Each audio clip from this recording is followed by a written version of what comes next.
விரும்புங்க, பகிருங்க, கட்டணமில்லா சந்தாதாரராகுங்க. தமிழோடு நடைபழகு. TNPL Tamil. Hi hello வணக்கம் and welcome to TNPL Tamil. நீங்கள் புதுசாக பார்த்துட்டு இருந்தீங்க அப்படின்னா மறக்காம சப்ஸ்கிரைப் பெல் ஐகான் ஆல் அப்படிங்கிறது கொடுத்துக்கோங்க. வாங்க வீடியோக்குள்ளே போகலாம். இது India vs England third test match நடக்கிறதுக்கு முன்னாடி நம்மளுடைய மனநிலைமை எப்படி இருக்குது அப்படிங்கிறத நம்ம தெரிஞ்சுக்கலாம். அதுக்கு முன்னாடி வந்து பார்த்திங்கன்னா போன டெஸ்ட்டில் நடந்த அதுக்கு முன்னாடி டெஸ்ட்டில் நடந்த சம்பவங்களுக்காக ஒரு ரிப்பீட் கொடுக்குற மாதிரி தான் இந்தியா வந்து செகண்ட் டெஸ்ட்டை வந்து இங்கிலாந்து மண்ணிலேயே அவங்களே பீட் பண்ணிட்டாங்க. அது என்ன சம்பவங்கள்னு நான் திரும்ப உங்களுக்கு நினைவுபடுத்த தேவையில்ல. அந்த இனவரி பிரச்சனை, ராகுல் மேலே பீர் பாட்டில் அடிச்சது, அந்த மாதிரி நிறைய விஷயங்கள்லாம் நடந்துச்சு. அதுக்கு வந்து இந்தியா பிளேயர்ஸ் வந்து தங்களுடைய கிரிக்கெட் திறமை மூலமாக அவங்களுக்கு பதிலடி கொடுத்துட்டாங்க. ஓகேவா? அது சம்மந்தமாக நீங்கள் என்ன நினைக்கிறீங்க அதையும் கமெண்ட் பாக்ஸில் சொல்லுங்கள். ஒரு கிரிக்கெட் பிளேயர்ஸாக என்ன பண்ணலாம் அப்படின்ட்டு.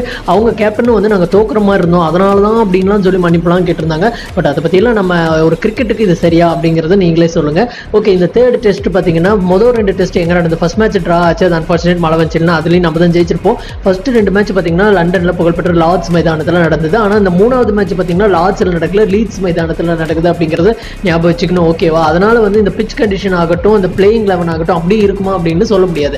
ஸோ யார் இருக்கலாம், யார் போகலாம் அப்படின்னு ஒரு கருத்து கணிப்பு பண்ணலாம். நம்ம அந்த பிச் எப்படி இருக்கும் அப்படின்ட்டு.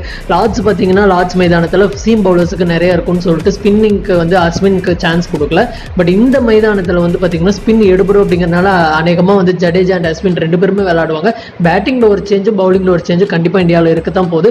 பேட்டிங்கில் என்ன சேஞ்ச் அப்படின்னு பார்த்தீங்கன்னா புஜாரா தனக்கு கொடுக்கப்பட்ட வாய்ப்பை தொடர்ந்து இது பண்ணிருந்தார். பட் லாஸ்ட் மேட்ச் வந்து ரொம்ப நேரம் நின்னாரு, ஒரு 45 ரன் அடிச்சாரு. Maximum of matches failure. அவருக்கு ஒரு கேப் தான், அவர் வந்து ஸ்டாப் பண்ண வேண்டாம். அவர் ஒரு பெஸ்ட் டெஸ்ட் பிளேயர் தான், அதில் மறுப்பே கிடையாது. அவருக்கு ஒரு சின்ன பிரேக் கொடுத்துட்டு அவருக்கு கொடுக்கலாம். அதனால அகர்வாலுக்கு சான்ஸ் இருக்கு அப்படிங்கிறது வெட்ட வெளிச்சமா தெரியுது. நீங்க என்ன நினைக்கிறீங்க? அகர்வால் விளையாடலாமா புஜாரா பிளேஸ்ல அப்படின்ட்டு. அதே போல பார்த்தீங்கன்னா மற்ற பிளேயிங் 11ல மற்ற இதில் பார்த்தீங்கன்னா யாரை எடுத்துட்டு அஸ்வினை சேர்த்தலாம் அப்படிங்கிறது தான். ஒரு சீம் பவுலர்ஸ் தான் அதில் எடுத்தாகணும். மேபி ஷமியா ஆர் இஷாந்த் சர்மாவா அப்படிங்கிறத நீங்கள் சொல்லுங்கள். சிராஜ் கண்டிப்பாக ப்ளே பண்ணுவார், பும்ரா ப்ளே பண்ணுவார்.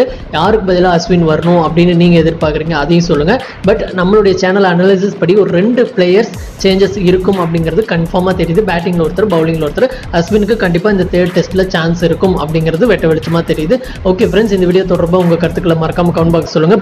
உங்கள் பிளேயிங் 11 தேர்ட் டெஸ்ட்டில் எப்படி இருக்கணும் அப்படிங்கிறது கமெண்ட்டில் அப்படியே லீவ் பண்ணுங்க. பெஸ்ட் பிளேயிங் 11 அடுத்த வீடியோவில் நான் கண்டிப்பாக வந்து சொல்கிறேன். யார் சொல்லியிருக்கிற பிளேயிங் 11 கண்டிப்பாக மேட்ச்சில் வருதோ அந்த டேட்டில் உங்கள் பேர் சொல்லி அதுக்கு ஒரு வீடியோ போகலாம். Okay bye. இந்த வீடியோ பிடிச்சா லைக் பண்ணி ஷேர் பண்ணுங்க. டடா பாய். கட்டணமில்லா சந்தாதாரராகுங்க. தமிழோடு நடைபழகு. TNPL தமிழ்.